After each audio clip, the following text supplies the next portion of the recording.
All right, hello everyone. Let's get started. We hope you're having a great day and learning so much at the Institute. These 2 days are full of great learning opportunities and sessions to expand your knowledge and learn new strategies.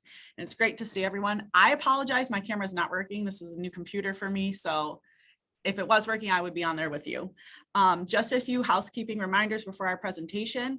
You can always visit the MACAE website for important updates and information, and you can check out our monthly membership check-ins as well. Today, please don't forget to join us this afternoon at 2:30 for a special conversation with Latoya Newsom, the new director of the National Office of Career and Technical Education. We're so grateful she's taking time to speak with us in Michigan, and we want to show a great range of support. The recordings from today and all the presentation materials will be available to you. And don't forget to check your email for the link to the sketch validation form if you need sketches. Remember to complete this form at the end of the Institute and submit it by Friday, May 19th. Like I said, we encourage you to be on camera so we can create a community of learning, and also put any questions you have into a chat. Please also stay muted unless you are presenting or asking a question. So with that, I'd like to introduce Kristine Kelly and Lindsey Pust and the literacy and numeracy supports to enhance CCRS instruction and learning. Thank you. Thank you so much. I'm going to get us going here. So good morning. Thank you everyone for putting your information, introducing yourselves in the chat. It's great to see so many people teaching so many things. I was going to comment before the housekeeping, the GED HiSET person. Minnesota has always been a GED state, and we just added HiSET to the GED. So the HiSET is very, very new to those of us in Minnesota, but we're learning all we can. So good morning welcome to Literacy and Numeracy Supports to Enhance CCRS instruction and learning. Lindsey and I, we love thinking about how math and literacy go together. So we're really excited to be here. We haven't presented for Michigan before, so we're really grateful for being asked. I am Kristine Kelly. I am the literacy coordinator for the Minnesota Adult Ed system. I handle things like evidence-based reading instruction, STAR instruction, writing instruction, the college and career readiness standards, our competency-based adult diploma, among other things. And I have my teammate here who I'm lucky enough to work with, Lindsey. Yes, I am Lindsey Pust, and I am the Numeracy and Special Projects Coordinator for the Minnesota Adult Ed system. And so the special projects, numeracy is a lot of math PD, right? All different kinds, high school equivalency, embedding it into ESL, adult diploma. How do we incorporate numeracy, and what does good math instruction look like? So I get to coordinate that professional development, and then also special projects working with administrators, our onboarding process with new staff. So I kind of get to see different facets of adult ed, and it's really fun. And I'm glad to be here today. So let's talk about our objectives very quickly today. We have a short time together, so we're gonna put a lot in. We are going to identify some possible literacy and numeracy supports to teach in a single unit. We're going to talk about the interconnectedness of numeracy and literacy, particularly when it comes to critical reading and numeracy concepts that students need to understand in order to take in visual, numerical information, statistical information that often accompanies our critical reading. And then we're going to reflect on some ways we can supplement text and activities to enhance learning.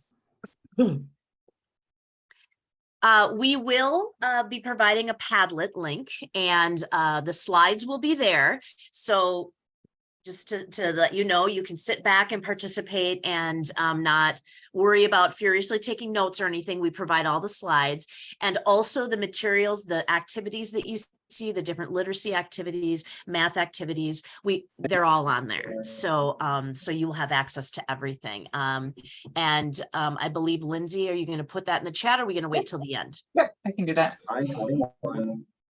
Or you can use the QR code and take a picture of that. So every time you see a blue heart on our slides, that means that that resource is in the Padlet. So you will have access to it. And all of the literacy activities, for example, are in a format that you can adapt any way that you'd like, if there's anything that you're interested in. So I'm going to turn it to Lindsey here, and she's going to warm us up. Yes. So if you want to go to the next slide, you will see a graphic. And in the chat, I'm going to give you a minute or so to type in anything in response to one of these questions or both. What do you notice when you look at this graphic? What do you wonder? Does it make you question anything? What do you notice? What do you see? What stands out to you?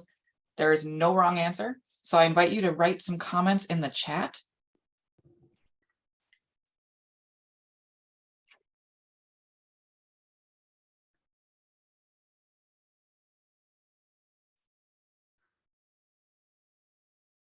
You can notice anything from the numbers to I see different colors to it can be anything. Anything you notice or wonder.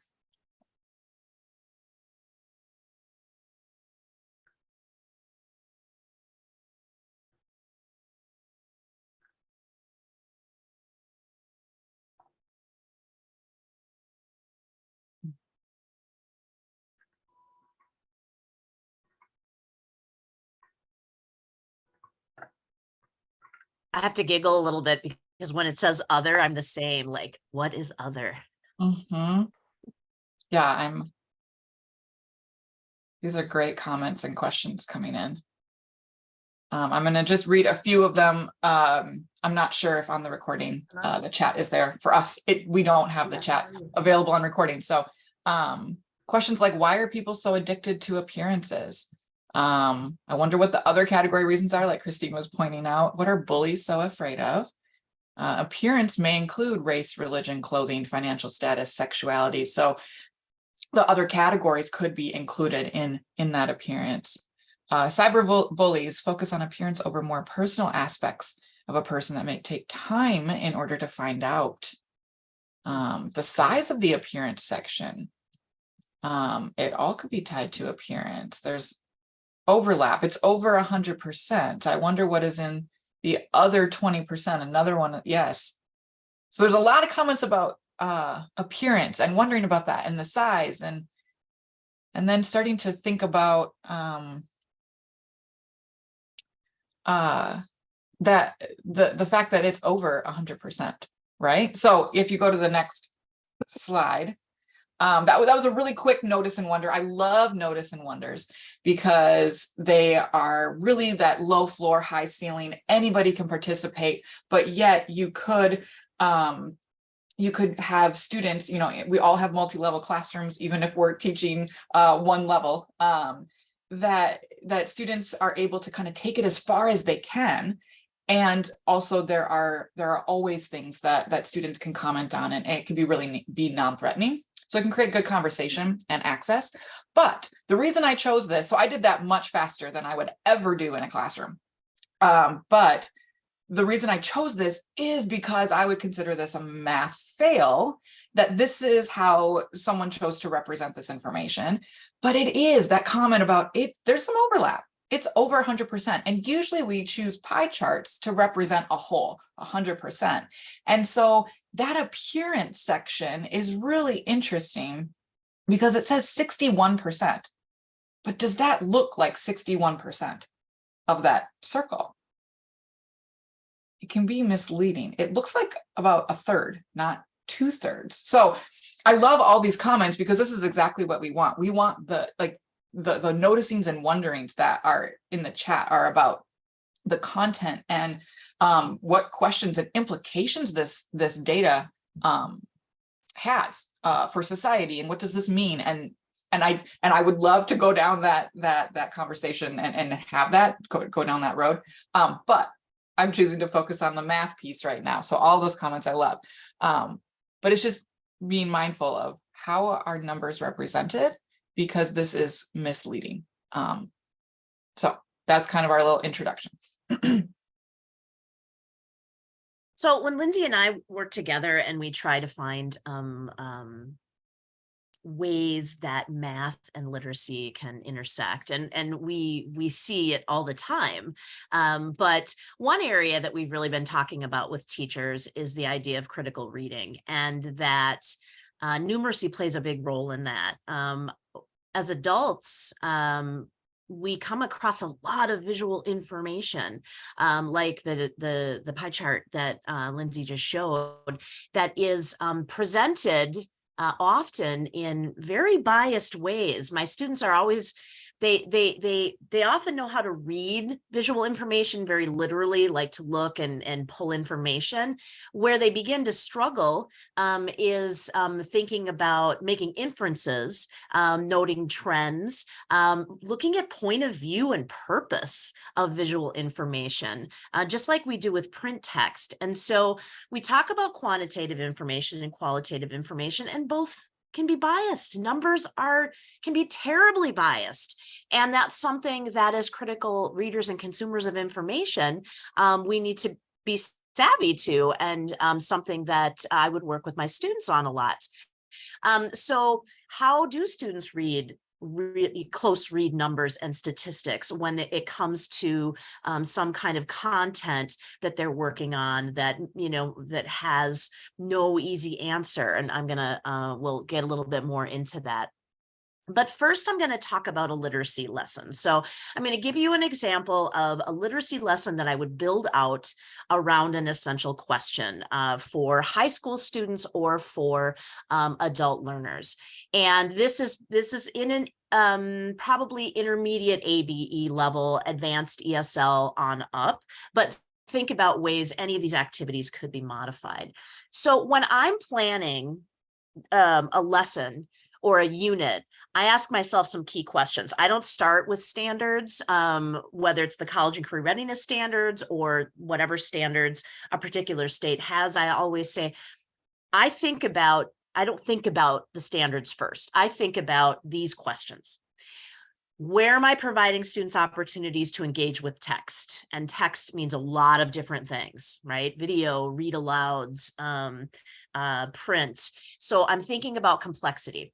And then how am I working with high utility academic vocabulary? How am I giving students opportunities to not just read it, but to really start to engage with some of that key academic vocabulary?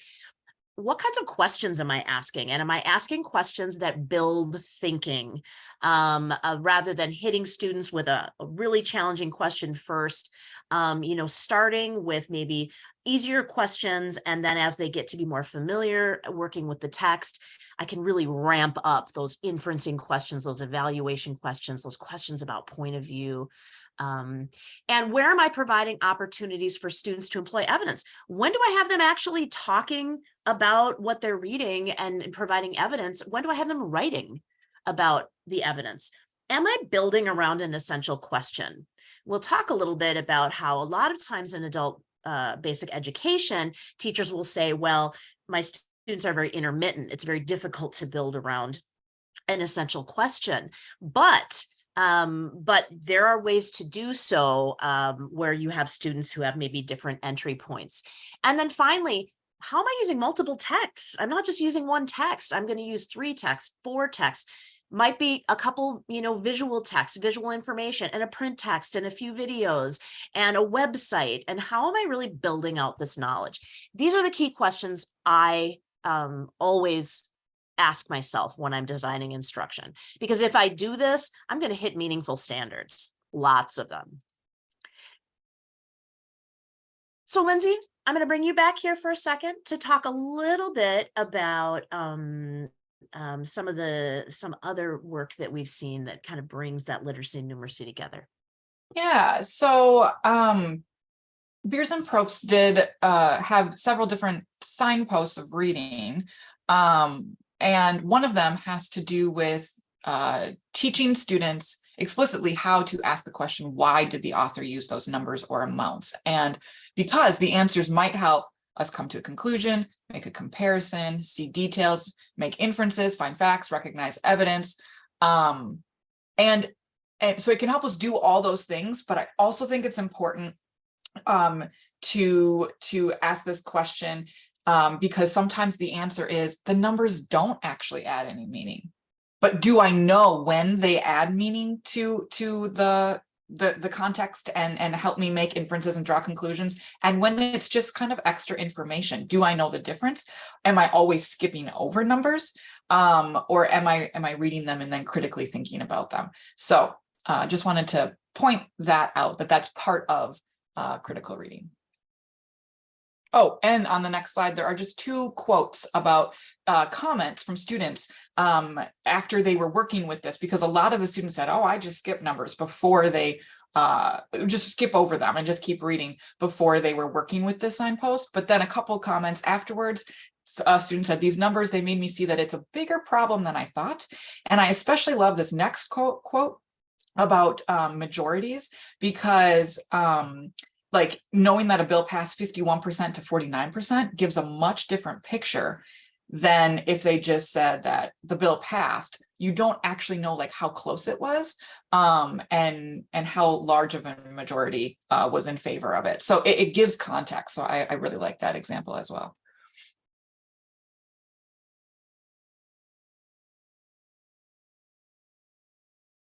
Thanks, Lindsay.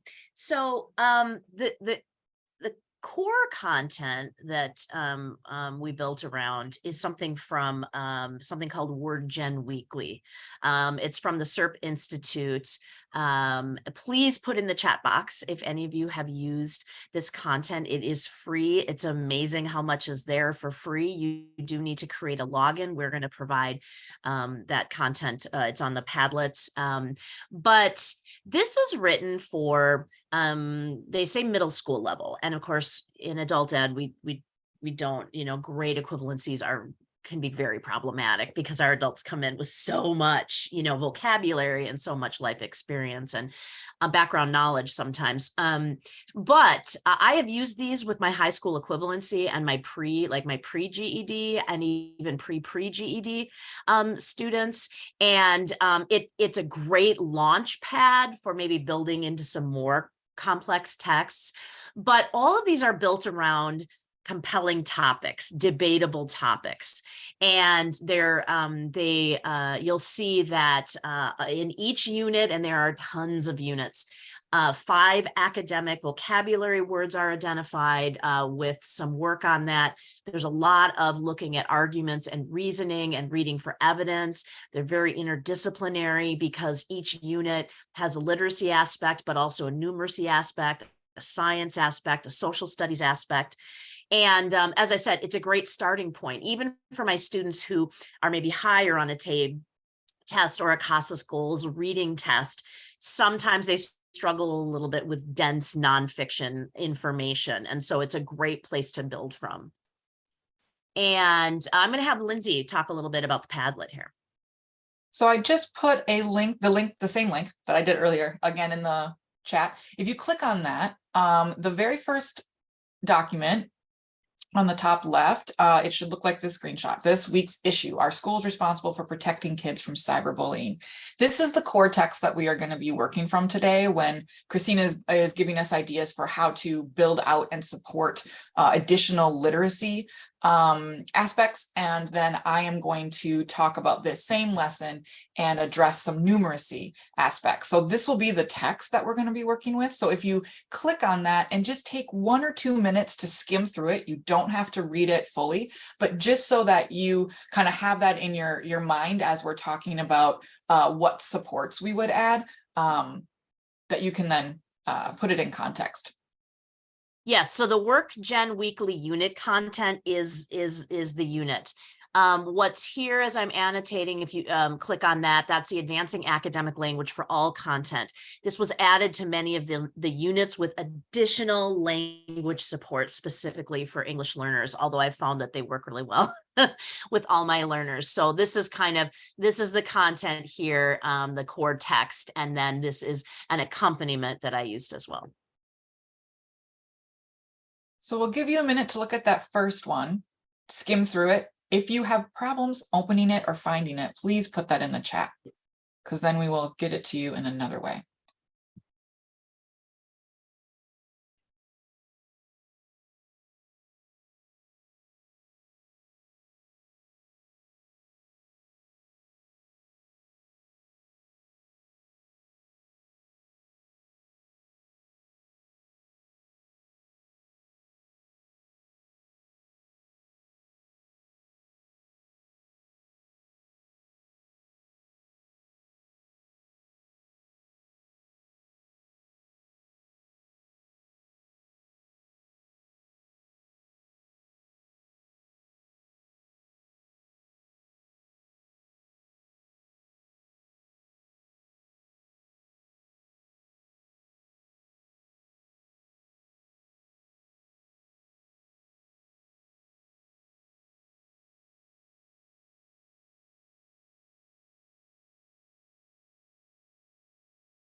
You're welcome, and they're free.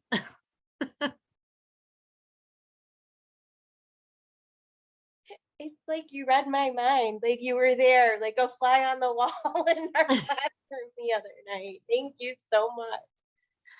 You're welcome. And like I said, when you go through all the, like, they're all built around a question like this. Our school's responsible for protecting kids from cyberbullying. You look through and you're like, oh my gosh, these are so engaging. Students will look.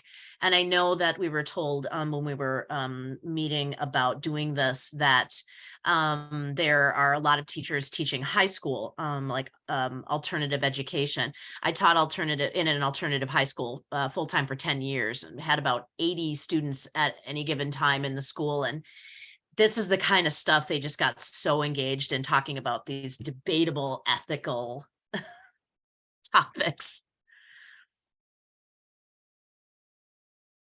Okay, I'm going to push us on, but yes, I'm just so glad to see these comments. And again, the goal, I always tell students that they're like, well, are we going to find out the right answer? I'm like, no, this is about thinking through and deciding for yourself, making some decisions based on evidence, and then just, there are no easy answers, and that I think can make things engaging, sometimes ambiguous, and sometimes it's challenging, but I find that students tend to be very engaged then. So there are core materials. There are the student, and then there's also their answer keys for all of these as well. And again, I find this is a really good, like, this introduces the concept of cyberbullying and some vocabulary around it that works even for higher level students. There's some additional materials to extend language support. And then you get these vocab cards that you can project if you're teaching virtually or in the classroom, and with the 5 key words, which have an image that accompanies it to introduce, and then a part of speech and definition. So one thing I want to talk about is building around an essential question. So, like, should schools be responsible for cyberbullying? I know in my own classroom for 20 some years, students could be intermittent. I always had a core group, but then I had students who would, start and stop. And then it's Monday, we're getting some new students in, and then it's Tuesday, and none of my regulars show up, but the new students are there. And now it's Wednesday and everybody's there. And now it's Thursday and none of the new students showed up, but a whole bunch of new students that are just starting on a Thursday are there. And so how do we do this, right? Well, a couple of things. First of all, we tend to have a core group of students, and learner persistence studies say that sometimes in adult basic education, we plan for the intermittent students, and we also have to keep in mind the core group and the coherence. They want some stability in instruction. We also think in terms of using multiple texts to build knowledge around a topic. And so you might have a student who's there the first day, but not the second and the third day. And then the fourth day, they're still getting a few of the texts and having opportunities to talk about the topic. You have a student who doesn't start until the third day, or even the last day, or the last part of the lesson. Everyone gets some text, some content, some ability to engage with the content.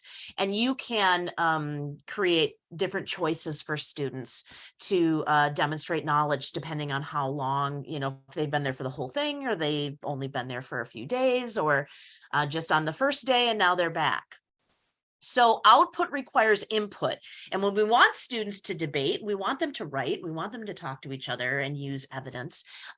We need to put input in. And so I want to talk briefly about text sets, and text sets are kind of catching on in adult ed. And so text set is just three or more texts around an essential question. In this case, I have an intro slide deck where I introduce those key vocabulary terms, a little bit about cyberbullying, activate some prior knowledge that helps to reduce some complexity.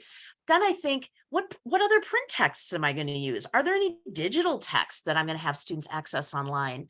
Are there videos that I'm going to bring in that students can read read, you know, and do some writing or do some discussion about, which helps support students at different levels. Graphics, you know, what kinds of graphics, charts, graphs, other visuals that are built around this essential question. Are schools responsible for protecting kids from cyberbullying? This is highly engaging because whether you are someone who has experienced cyberbullying, or you are the parent of kids or the grandparent of kids, or you have nieces and nephews or siblings, cyberbullying is something that does touch most of us in some way. So this is on the Padlet, this fully linked text set, so you can get an idea. It takes a little bit of time, but once you have a text set, you can really roll with it, and you get faster at creating them. So I have a background slide deck that basically has this essential question, and then I give some background information. I love that. Thank you, Kristine, for that comment. Then I have the core text for vocabulary and additional background content. Then, if you've used Newsela, there's some great texts on there. And this happens to be an additional text. This is part of the free texts that looks at the issue and builds more knowledge about it. Then I might bring in a digital resource. This is from stopbullying.gov. It's authentic. And it's a guide for parents, caregivers, and youth, and have students work with that. There are some great videos. This is a video that really has no dialogue, so it is very accessible. It's a lot about the images that students see and the impact of cyberbullying. This is a great video. These are like public service announcements from teenagers and their authentic point of view. So this is another, you know, example of bringing in more of the point of view. All the latest cyberbullying statistics. This is packed with all kinds of graphic and statistical information. You don't work with all of it. You pull a couple and have students work with it. Lindsey's going to show a little bit more about that. Stopbullying.gov. It's an additional digital website for students to navigate and pull evidence from. The goal is you may not use every text in a text set, but and you can choose the activities that you want to do. We all have like some of our go-to activities to get students reading and writing and speaking about what they're reading. And so I'm going to show you some examples of what I would do, but I also like using Padlet for text sets so students can access everything that they need. And then if a new student comes in, I can say, we've got everything here. Because we want to support students if they do have time outside of class. Persistence is the work they're doing in class, and then what they also do outside of class. Many of our adults don't have time, right? Because of families, jobs, etc. But I like to provide that option for them. Oops. I don't know why. Here we go. So a couple things. Blue, it's on the Padlet. I don't know if you use any knowledge rating charts. This is a great way, rather than to go in and make assumptions about what students, what vocabulary students know and what they don't know, give them an opportunity. And a knowledge rating chart just shows that there are different levels of knowing words. It's not as easy as I don't know this word. Sometimes it's I know I've heard that word or seen that word, but I'm not sure what it means. It's a great way for students to record initially, for you to get information. You definitely want students to go back to this after they've worked with these words so that they can note the progress they've made in moving their understanding over to the right more. I love using anticipation guides. Anticipation guides are basically creating some statements about a topic, and then students get to look through and they agree or they disagree. And then as they are reading or as the lesson goes on, students have opportunities to reflect back and go, well, you know, I agreed with this statement, but now I disagree with this statement. And this is why. You can really make these quite easier, maybe 2 or 3 statements. You can really ramp it up like this one, where students actually have to record evidence as they're going through. Builds a lot of motivation because these are statements we create that really get students talking. So my intro slide deck, I take those vocabulary cards and I add some things. I add a connection question, so we immediately get talking with that word, and I give a sentence. So right away, what could be some underlying reasons that a student doesn't want to come to school? So get that conversation going. I give them a little bit of background information that they need to access that first text. I don't want to overteach, right? I want them to do the bulk of the lifting, but I want to remove some of that initial complexity. I have go-to text dependent questions, and in a pinch, when I will put up, when I'm teaching virtually, I will put up a paragraph from a piece of text that we're reading, and then I will ask the students multiple questions that kind of put them through the routine. I usually ask a question about what a summary, create 4 summary statements, and just to get them familiar with, what an effective summary statement is. Synonyms, giving them synonyms that could replace an underlined word. Some of these are right out of our CASAS goals or our TABE tests, right? This is great prep for those tests. Looking at signal transition words, looking at how a text is organized, or a paragraph even, a student or a point of view or tone, writer's purpose. I don't always use all of these. And yes, sometimes I use them all with one meaty paragraph. That's close reading. They don't have to read 10 pages in a close read. They can really dig into one paragraph of a text. If there's a visual, how does that help the reader understand the main idea? Which statement is most likely true, an inferencing statement, and what evidence if we're working on a text where I want them to look at an argument. These are my go-to questions. I keep these and I can create these fast, and it really puts students through the paces. Vocabulary practice. As far as, using those 5 key words that are there and having them work with those, fill in the blank. Also noting additional words. These are words that are really useful for my students to know, some of these transitional words. And again, have them working. I love giving them visuals, choose a visual. I would do this later on, maybe towards the end, and have students, they get to choose which words they want to use. They get to choose the visual, and some students can write a paragraph. Some students just write sentences, individual sentences. I love using sentence starters with videos. Instead of, making some extensive discussion with these short videos, I love just putting these up and having students take a few minutes to do some low impact writing. Grammar doesn't matter. None of that matters. It's just about ideas. It's just about giving a response, and then chatting about which one they chose and how they responded. Sentence stem session. This is so easy. This is also in the Padlet. Keep these in an envelope. It doesn't matter what text you have students reading. You get them into small groups and you say, all right, here are your sentence stems. You put them face down on the table. Each student chooses a stem, and that's how they have to talk about the text. So they might get, I'd like to know more about why cyberbullying happens so often. Or an idea I connected to was when somebody said that their appearance was attacked. I connected to that because I see that a lot. This is such a low prep, and it's a great way to get students talking about the text. Also, as I'm getting ready to move towards the numeracy, if we want students to eventually do some writing, we need to give them a place to collect evidence. We need to give them a place to look at some key questions and to record some evidence. What are some facts that they're learning?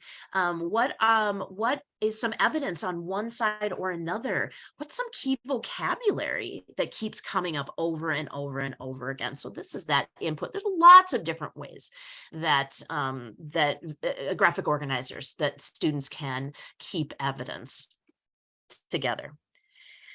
That was a lot of stuff, and a lot of that is provided for you to use and play with. The knowledge rating tool. There's blanks for anticipation guides for like a lower level and a higher level that you can just start using. Those are all in the Padlet. But now a key piece here is, because I think a lot of us are familiar with, literacy activities, kicking it to Lindsey, who's going to show us how to work the numeracy in. I lost my Zoom controls. I'm like, I don't know where my mute button is. Okay. So I am going to have you go back to that document, and my computer's being slow, but pages, oh gosh, no, I don't have to remember. Yay. Pages 3 and 4, just those 2 pages. I want you to re-look at these 2 pages specifically. You don't have to do the problems, but just read back over them, including the answer options, okay? But you don't have to do them. I just want you to have them fresh in your mind. So options 1 and 2. And then also briefly looking at this Think Scientifically page. So I'll give you 2 minutes to do that and just refresh.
Okay, I'm curious.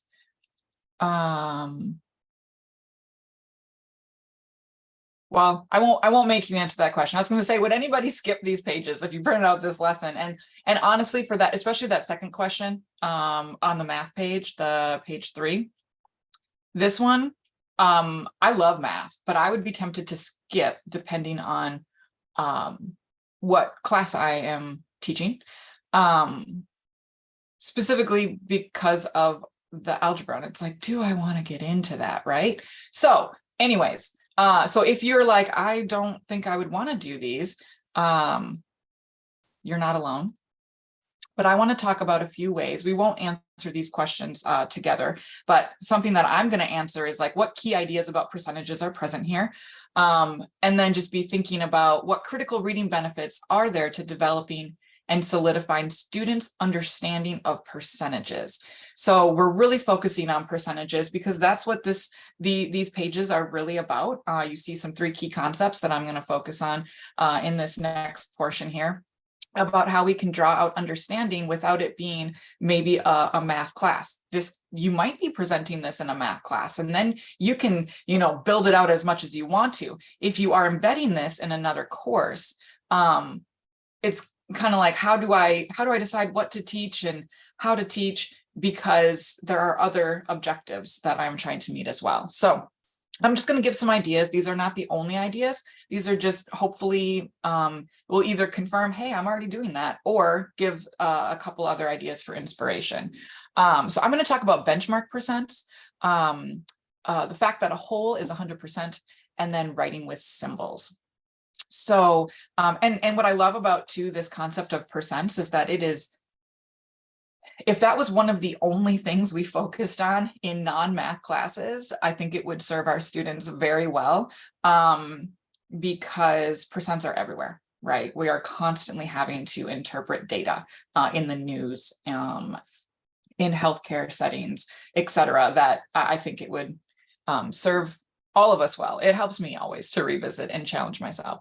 So benchmark percents, this is my definition, but this is not my idea.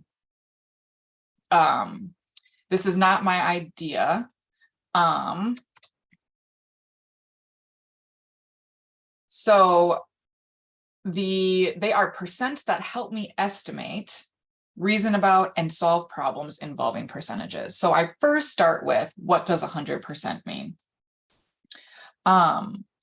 And that I learned in I was in the classroom for about 10 years, and I learned that all levels, a large amount of students, I learned that I take that understanding for granted on what 100% means, that it's the whole. It kind of sounds like a trick question. What's 100% of 250? Sometimes it sounds like a trick question to students. So benchmark percents, we have 100%. What does that, what is that? And then I add like 0%. I don't think some, if you Google this, I don't think some add 0%. Maybe some do when they're talking about it, but I also think that sounds like a trick question, but it gets at the conceptual understanding of what are we talking about. I think sometimes when people hear percentages and numbers, math anxiety hits, and then like reasoning just shuts down, just because it's a very real trigger for some people. So knowing those, can we think about half of a number, 50%, 25%, 10%, 1%. And so the ones in blue here, these are ones that are really commonly known as, these are benchmark percents. If I can get a great understanding of finding 25% of a number, 10% of a number, 50% of a number, 1% of just these, I can do so much with just that. And then I add 75% only because it's, I can use other pieces of the other ones to figure out 75%. But I think with money and all of that, and we just hear 3/4 so much that I just added. But this is only what, 7. This is 7 different percentage points that if we just focused on these and developing understanding around them, it would get us far. So I'm not going to make you answer all of these questions. I'm going to do a bunch of animation here, but get ready, because I am going to ask you a question in just a moment. You can either share, you can share in the chat, and I'll ask one person to unmute. So get ready. If you love math or you don't, we're all math people. We can do this. So 100% of 100, right? 0% of 100. And I wouldn't do all of these with students. If this was an introductory lesson, I wouldn't give them all of these and let's learn all of these at one time. No. If this was a review for students, maybe you would give them a table like this. But you would, you could give them this table for sure if it was a review or if you're looking for patterns, but I wouldn't teach if students did not have a concept of percents at all. You don't see what I'm presenting? Maybe I'm not sharing. Let me stop sharing. Let me share again. Have I not been sharing this whole time? Now, do you see it? Isn't it funny? We've all been using technology like crazy for several years now, and it still goes goofy. Oh my gosh. I am so sorry. Like, it literally told me you're screen sharing right now. Oh, I'm so sorry. That's really not engaging at all. Okay. So, let me go back. So, Kristine, were you sharing? Maybe. Okay. I think so. That's why I messaged you. I wasn't sure, but it looks good. Okay, cool. I'm so sorry about that. So these would be the benchmark percents. Like if we can get good at teaching reasoning about these, it will go a long way. And strategies for that. So again, you wouldn't just give students a table like this if this was the first time they were seeing it, but for our purposes today, I want to illustrate some patterns here. So if I were to ask like 100% of 100, we would say 100. 0% of 100, 0. 50% of 100, 50, etc. Right? So we could fill in these values and practice thinking about that. But then I want to not just put values in, I want to think about reasons why. So if we were to think about, can someone explain how this answer is related to 100%? I were to do 25% of 100 is 25. How is that related to 100%? Well, we could get, well, that's a quarter of it. It's half, then half. There are lots of different ways that you could come up with that answer, but relating it back to 100% of 100 and how someone might figure that out. For 200, this is where you can get ready in the chat. What would 100% of 200 be? And I know we know this, but 100% of 200. Okay. 0% of 200. Yeah, 0. Okay, 50% of 200. Yes. Okay, so we could keep going with this, but now I'm curious, if we look again at the 25% of 200 is 50, is someone willing to unmute and explain how does that relate to 25% of 100? How could I use 25% of 100 to help me think about 25% of 200?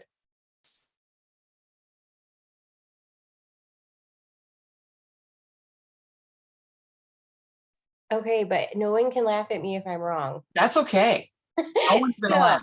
One of the things that I do with math is if I can relate it to money in any way, I will relate it to money, because even if a student is, has trouble with math, most of the time, if you relate it to money, it helps or makes them feel more comfortable. So I would probably start out as, okay, if I give you $200, that is, you have 100% right there, $200. Like that's your maximum amount, right? So you have $200 like spending money or something.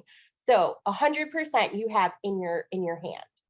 Mm-hmm. So if we talk about 25, so if I say, okay, half of that, if you spend half of that, how much do you have left? So then they would say $100, right?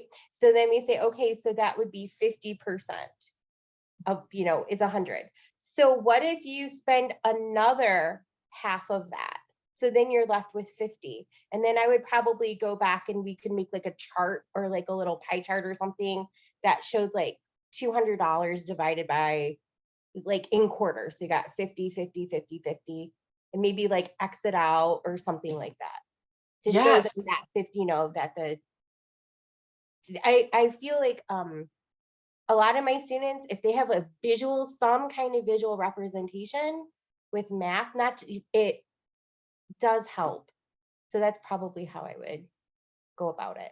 I love that. Money, visuals, being able to draw like multiple representations and connecting it to context. That's huge.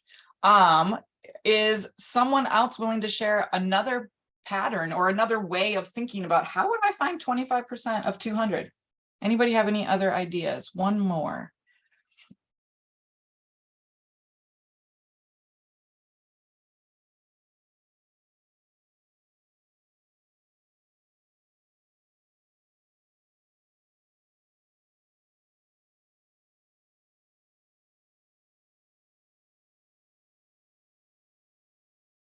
This is not how my brain worked until I started teaching math. When I was learning math, I memorized a whole bunch of rules and my brain was able to do that. However, not always that's not a good or bad thing. I'm just saying, like, factually, I didn't actually really understand what I was doing, but I could memorize and produce rules. So when I started teaching math, I'm like, oh, I got to relearn, because the way that I was learning actually didn't work for a lot of my students. And so I had to figure out new ways. And so I love that connecting to context and the visual representations, because I wasn't always taught that way. I was taught like multiply by the decimal. I love this divide by 4, right? So understanding what a quarter is. And then, oh, I like this, Mike, looking at more relationships here. And I think too, like with 100, if I know how to handle 100, which is great because it really does, relate to money and the dollar and cents and all of that. If I know that 25% of 100 is 25, can I just double it if I have double the amount, right? Like this is times 2. Can I times 2 here? And looking for relationships like that. That's not the only one, but like looking for relationships and patterns, relating it to other numbers where I don't have to always pull up my calculator. Calculators aren't evil. They have a purpose, but I don't have to always pull out a calculator. I can kind of reason through what that might mean. And I could continue this discovery of patterns and relationships. And again, how you would present this would depend on your students and their level of comfortability with percents in general. As far as if it's exposure at the beginning, or if this would be another way of thinking about something they've already thought about before. But then I could go with 300 and I could talk about, okay, 100% of 100, 50% of 100. How can you use that knowledge to help you figure out when we're talking about that in relation to 300? And I agree, Michael, like looking for patterns, it is an essential skill and something we need to teach for all subjects and all levels. Problem solving is an essential skill, right? And so we could do that with numbers higher than 300. You could do that with numbers lower than 100. Let's now look at 50. How is that gonna, you know how to find these percentages of 100, but like, how does that knowledge help you think about the number 50? And so not just doing algorithms, but really getting into finding different patterns and percents. And I am sorry that this started off so shaky, because I wasn't sharing when I thought I was sharing, and anyways, being flustered. But the key idea here is really what Michael just put in the chat. Patterns. Help students see patterns, not just algorithms, right? And because then I can find 26%. If I'm really good at thinking about these for various numbers, I can find 26%. How could I use, yes, these are algebra skills too. Algebra starts in kindergarten. Patterns, right? Patterns, unknowns, figuring out how relationships work starts in kindergarten math. 26%, if I know how to find 25% and I know how to find 1%, I can find 26% without having to do anything but think through. 80%. If you look at the pieces above here, how could I find 80%? Anybody want to put in the chat? What combination could you use to find 80% of a number? If these are the only percents I'm used to thinking about, how could I reason to 80%?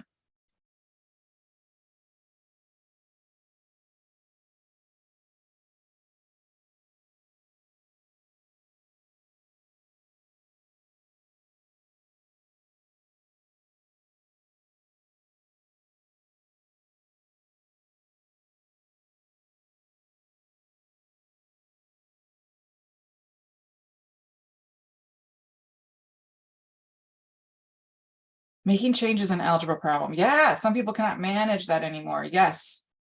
Yes.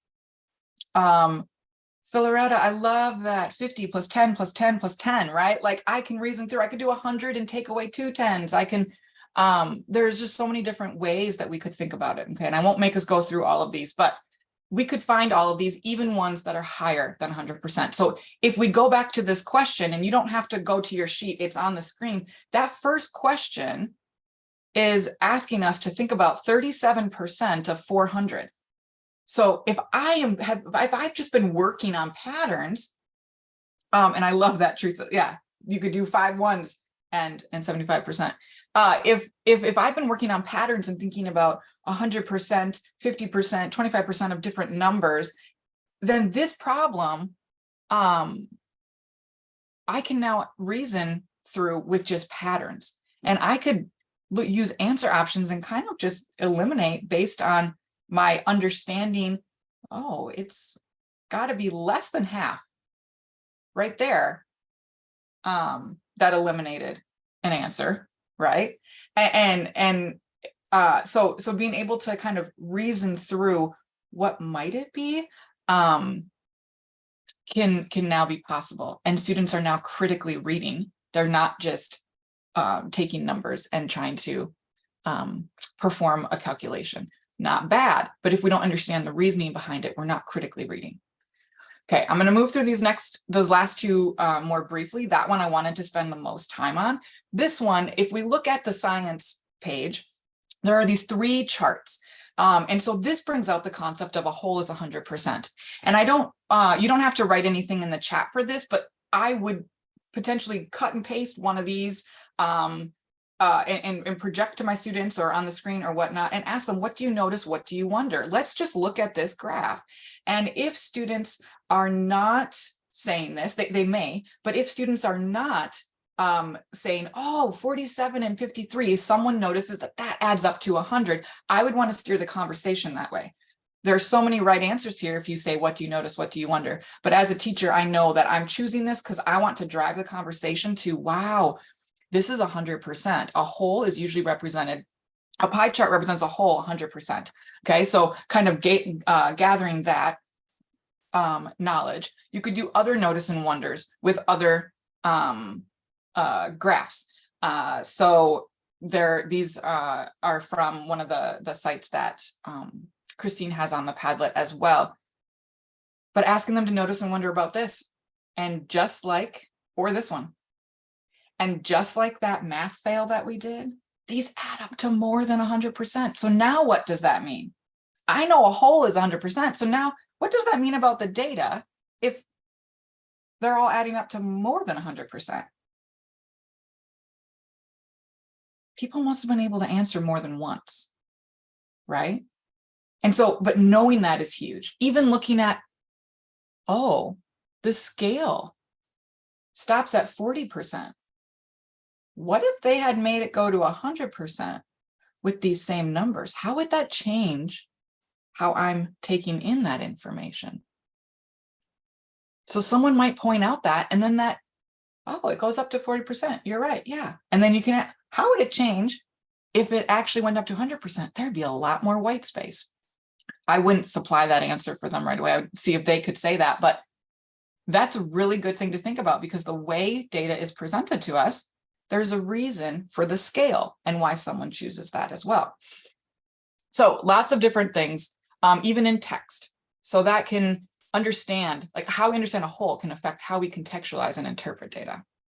And then the last thing, representing percent relationships with symbols. This is the question that I was like, I'd probably skip with certain groups of students, but now I wouldn't, okay? So if we look at these algebra options, depending on my students, I'm gonna either, the keep, tweak, toss, add. I'm not gonna toss this question, but I'm either gonna keep it as is. Maybe my students are ready for it. This is the level they're at. Yes, I'm not gonna change it. They can answer it. Okay, if I need to tweak it, maybe provide 2 answer options instead of 4. And I chose these 2 because they're representing opposite relationships here. And I want to talk about that. What makes sense here? B is the number of bullies. C is the number is representing how many have been charged. What makes sense? Multiplying by 10 or dividing by 10? Why? And so having that conversation about why one of the operations works, and then you get to talk about symbols. If students have seen this before or they haven't, we can talk about, oh, this is meaning I'm going to multiply 10 times the number of bullies. Okay.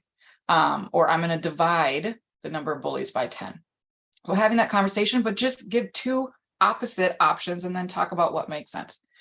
You could rewrite them in words. Don't give them the algebra symbols. Give them in words and say what makes sense in this context. When they're letting us know, when we're reading the the situation here. What is making sense here in these words? And then when students choose it, this was a tip I learned from another math leader that, oh my word, it changed my life. Oh, they can then tell me, if they're not at algebra level yet, they can tell me in words what they're saying. And then I, as a teacher, can be like, yes, exactly. What you described right there, you can write it like this in algebra. And then I would write the equation, but I wouldn't ask them to produce it yet. I would just start connecting. You totally understand the situation. Yes. And this is how it can look in algebra. And then just leave it there and move on. So I don't have to get into a bunch of algebra, but I can expose them and help them to have a way to approach it. And I could ask them to notice and wonder about the situation before that sentence, before they have to pick an answer. Like, let's stop, let's pause before we jump to the answer options. So those SERP lessons, great. They have the math there, and I could maybe like figure out how I want to present the material to students to engage them in pattern seeking and in reasoning and whatnot.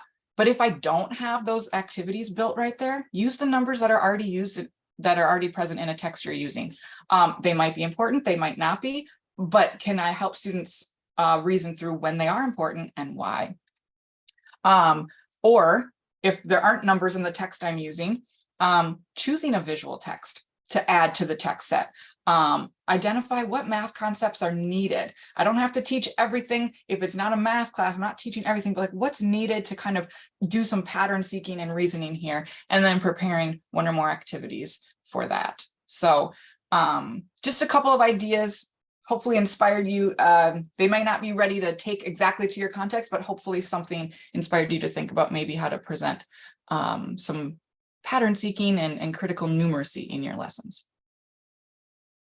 Lindsey, just go ahead and keep control of the slide deck.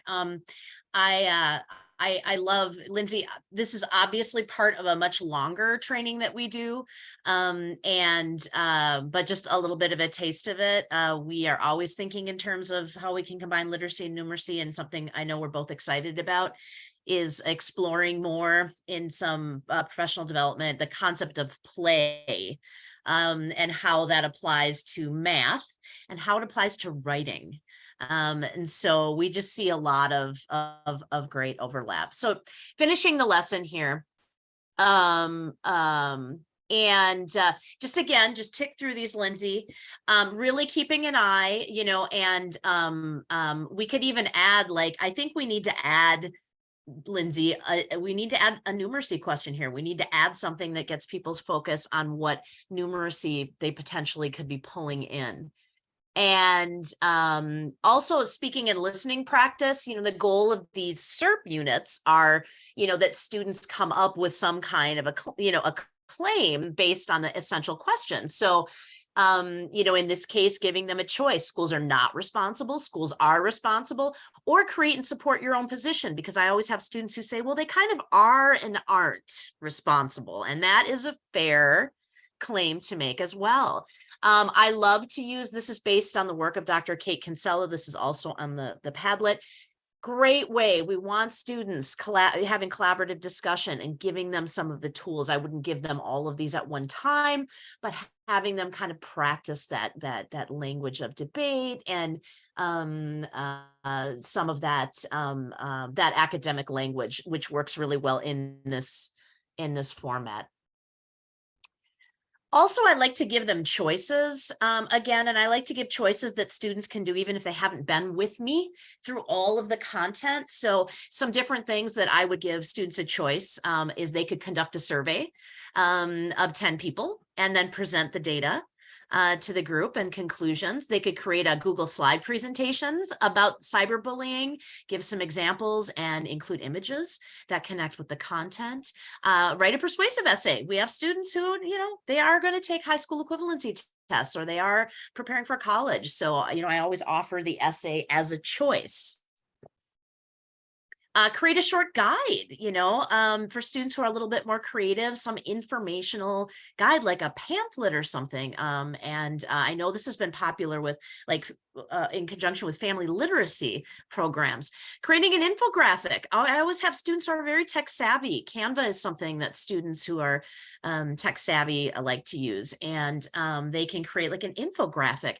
Or even, and this is one that Lindsey and I worked on together, record your cell phone use for 3 days, including what your purpose was for using your phone and your mood before and after you actually were on social media. And then representing data using a pie chart, a bar graph, or both, and then justifying why you decided to represent your data in a particular way and conclusions that you draw from the data. And again, paper, electronically. These are ideas. And like I said, we do want students, depending on their goal, we do want them, if they're high school equivalency, writing. But we also have them practicing a lot of things, talking about content and debating about content and applying it to things that are engaging in real life.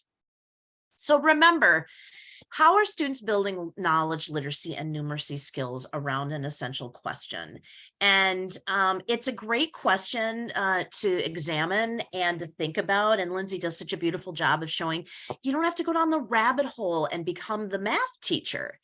But like any other background knowledge we would build in our students, if they are going to work with texts that have numerical content or visuals, that is background knowledge we want to give them, or build enough or activate enough so that they can do that piece of the critical reading. Lindsey, you want to finish this off? Yeah, so just some key takeaways. Like, a perfect curriculum doesn't exist. We know that. I mean, I've still been searching for certain math curriculums, and I finally curricula, and I'm finally realizing, oh, it doesn't exist. Okay, we're always going to have to supplement and take what's there and then add something to it, tweak it, etc. For the students in front of us.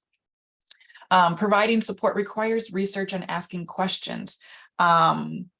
And especially, I'm speaking especially from the math perspective, but I think that's true for writing and reading and speaking and listening as well. Like, there are areas of our teaching that we're not as strong in, and it's okay to have to do research and ask questions before we present something. Providing focused instruction without handing students algorithms or answers. So focused conceptual understanding is key to providing numeracy support within a literacy class. Really focusing on patterns and reasoning and estimating and all of that really builds that critical numeracy. And then choose some routines. We shared so many ideas today. You don't have to do all of them, right? Like, choose some routines and stick to them, because a handful of those are better than a lot of different ones that students never really get used to. And I love this. Students don't get bored like we might, right? They appreciate the consistency and the what am I trying to say? Predictability sometimes of like, this is how I'm going to think about it.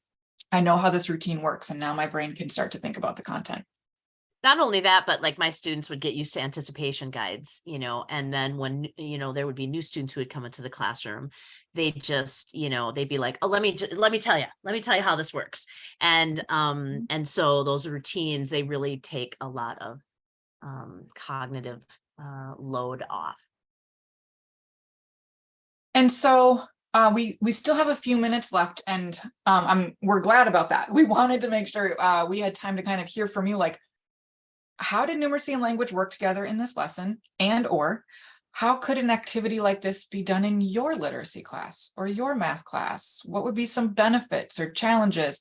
If any of those questions stick out to you, you don't have to answer all of them. But I guess the summary, like, what resonated with you? And if you would like to unmute or put in the chat, we invite you to do that. I know Mike made a really interesting comment here that I think would be something that that students, would want to talk about, because it's true that parents or siblings or aunts and uncles or grandparents, they don't know always when kids are being bullied, and kids can hide what kids want to hide, right? Or even if you're teaching high school students, talking about that, this, like who would you feel comfortable? Do you have one person, right? One person that you could talk to?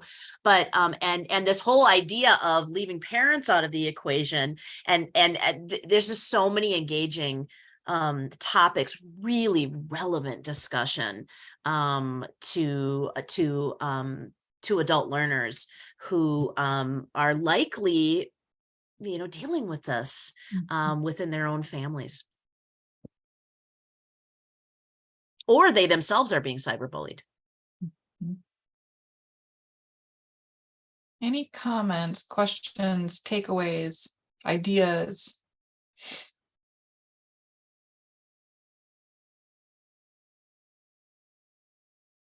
Or even put in the chat if you think, okay, moving forward, I'm going to really think about this. Like, I'm going to start considering where I might spend a little bit of time, supporting students with those statistics and charts and graphs and numbers. Mhm.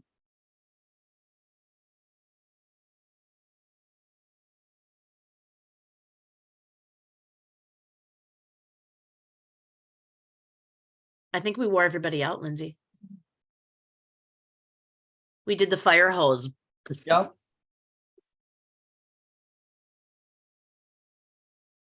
Yes. Does more accurately reflects life when we are Yes. integrating more than just one content area. Every teacher should aim to teach literacy and numeracy. There's no place for excuses because we are teachers before we are math teachers or ELA teachers. Wow. I love that. Oh my gosh. I'm gonna heart that too. I'm glad that the resources sound interesting. And okay, good. I'm glad you're not worn out. You're just taking notes. That's good. Meaningful numbers naturally increase math literacy. Yes. Yeah. Yes, exactly. And yes, Absolutely. there's so much reading on the math test.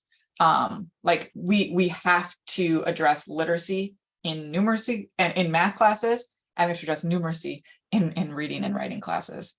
Math with literacy. Yeah, Yes.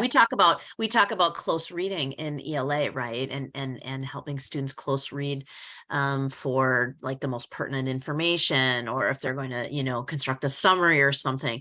What about close reading math problems? I mean, that's a whole thing right there, teaching vocabulary in the math classroom, and using some of the ELA techniques that we know for teaching vocabulary, but doing some of that vocabulary work in the math classroom. Yeah, and Christian's saying in social studies too, right? Like ELA, and there's just so much where it does a disservice to students when we isolate everything. And it's okay to ask questions if an aspect of this is new to us before we teach it. So and it also shows students that they can do math, right? They may have a very specific way of thinking about math, but that math is a part of everyday life, and they are able to do more math and think in more math ways than they believe they can. So this to me also seems to be something that could reduce some math anxiety, because they don't have to know all the math to be able to do mathematical thinking. Right. And that I think is really cool. So this is just something we leave you with, and you're already doing this in the chat. Like, we can tell you're already thinking about it. But if you identify as more of a literacy instructor or social studies or science or something, how could numeracy support be introduced? And if you're a math teacher, how could literacy support be introduced? So kind of just challenging us to think like, what am I comfortable with? What am I not comfortable with? How can I move towards what I'm not comfortable with and incorporate that into my class? So that is what we have. Thank you so much for being here. Hopefully in the future, now that we've got some connection with Michigan, we'd love to come back and do some more do some more work. Just thank you so much for all your comments and questions and just enthusiasm in the chat box. This was a really fun group to present to. Mhm. And Stacy has a question. Have you tried to offer a fully integrated ABE level lit and numeracy class? I love that. I'm Yeah. really excited when I think about that. I know, but I don't think that I know of a class. Kristine, do you? Like as far as like, No, but you know, again, Lindsey and I are that would be awesome. working on all kinds of stuff. Lindsey, would you drop that Padlet link one more time? And then And remember all of these things here, the charts and the graphs, the questions for planning, the knowledge rating chart, my go-to text-dependent questions, the sample accountable talk, the vocabulary practice I showed you, it's all there, and it's all in a format that you can, or most of them are in a format that you can use and adapt and do whatever you want with it. and I will make sure the slides get up within the next 20 minutes. Thank you, everyone. Thank you so both so much. much for presenting. Again, like they said, the presentation materials will be made available to you, and I hope you guys enjoy the rest of your day. Thank you. Thank you.